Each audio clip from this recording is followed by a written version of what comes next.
আচ্ছা তুমি আর আর কেঁদো না। কি হয়েছে আমাকে বলো।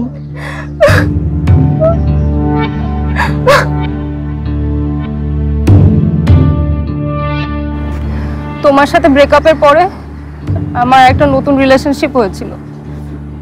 ও আমার সাথে অনেক ভালো ব্যবহার করত। ভেবেছিলাম ও সত্যিকারে আমাকে ভালোবাসে, কিন্তু আজই জানতে পারলাম টাকা পয়সার লোভে ও আমার সাথে রিলেশনশিপ করেছিল। আজকে ওকে হাতে নাতে ধরেছি অন্য একটা মেয়ের সাথে। কি বলছো এসব? সত্যি বলছি পল্লব, ছেলেটা বিট্রে করেছে আমার সাথে। আমার সাথে এমন কেন হলো পল্লব? কি দোষ করেছি আমি? আচ্ছা কোন ছেলে তোমাকে ঠকিয়েছে আমাকে একবার বলো। ওর নাম ঠিকানা দাও, আমি ওর হাত পা ভেঙে আসবো। আচ্ছা তুমি ফালতুটার জন্য আবার কান্নাকাটি করছো কেন? আমি ওর জন্য কাঁদছি না পল্লব, আমি কাঁদছি তোমার জন্য।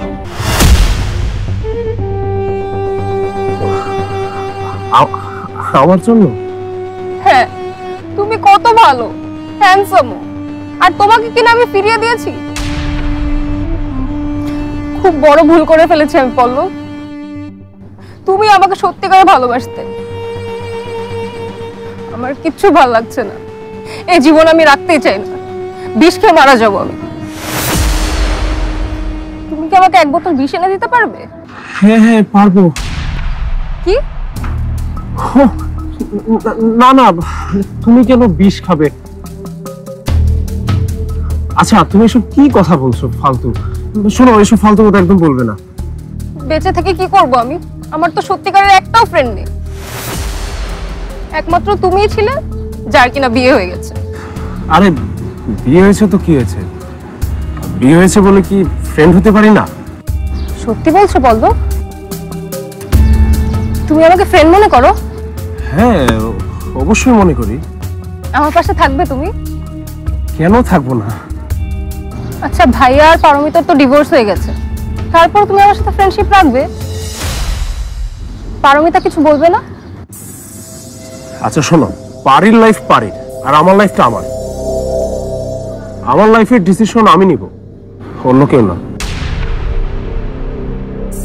Walton Washing Machine. Simplifying life with hassle-free washing.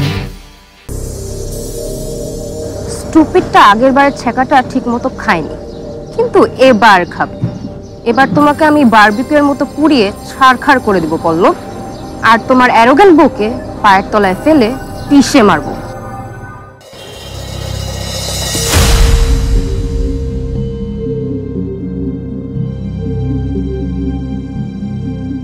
আপনি যদি এই কাজ করেন আপনার চাকরি সম্মান দুটোই চলে যাবে, আর পারিমা নিজেও আপনাকে কখনো মাফ করবে না।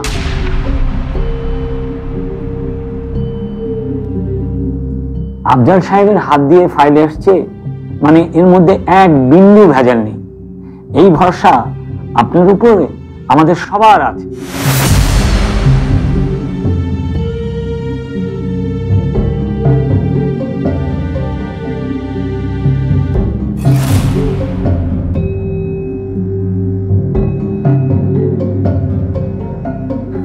সাকিব মনে করেছে আপনি হয়তো কোনো অসৎ উদ্দেশ্যে পলাশের চাকরিতে বহাল রাখার জন্য বলেছিলেন, কিন্তু আমি জানি আপনি তা করেননি, আর তা করতেও পারেন না। সারা জীবনে শুধু একটা জিনিস আমি অর্জন করতে পেরেছি, সম্মান আর ভরসা। আমার পরিবারও আমার সততা নিয়ে গর্ব করেছে সব সময়, বিশেষ করে সায়মা। আমি যদি আজ এই অন্যায়টা করি তাহলে নিজের কাছে ছোট তো হবই, পরিবারের সবার কাছেও ছোট হব। আর পারি জানলে ওকে কি জবাব দেব?